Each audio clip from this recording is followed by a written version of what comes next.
पिया बहर से लेके आइहा तू फिंगर प्रिंट के चोली, फिंगर प्रिंट के चोली, फिंगर प्रिंट के चोली। पिया बहर से लेके आइहा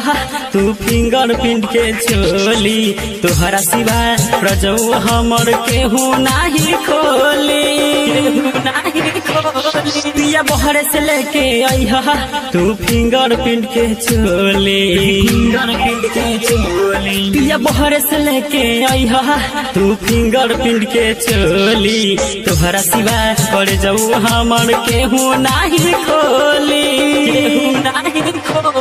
पिया बहर से लेके आइहा तू फिंगर प्रिंट के चोली,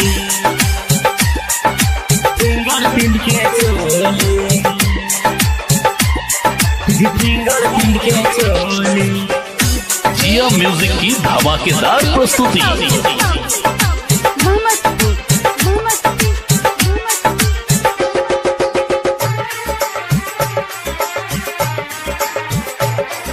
माने नहीं बात सुना देवरा नतिया,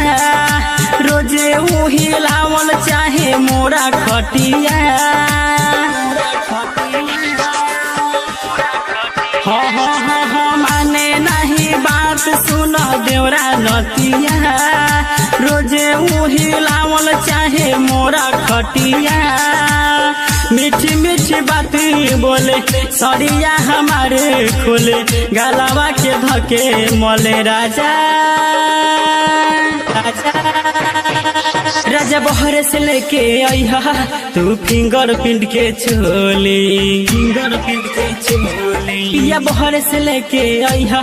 तू फिंगर प्रिंट के चोली, तोहरा सिवा कर जाऊ हमर केहू नाही खोली,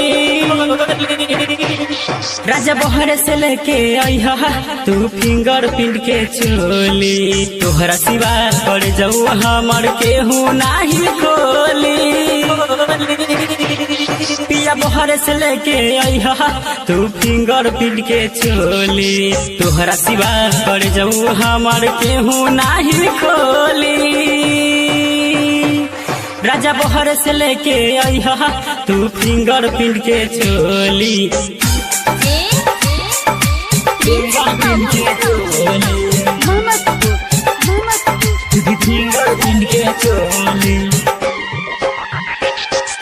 राइटर राकेश पियाऊ मोरा कर जाने चूक, तोहरा बिना खुली नहीं चोलिया के हूँ,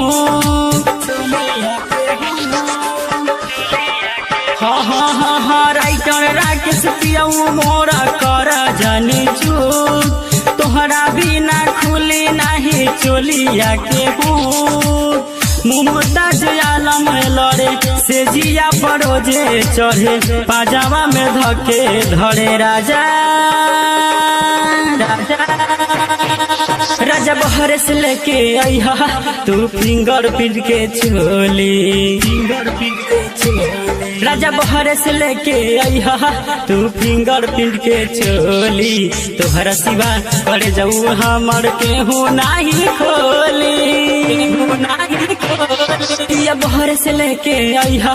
तू फिंगर प्रिंट के चोली, तोहरा सिवा कर जाऊ हमर केहू नाही खोली,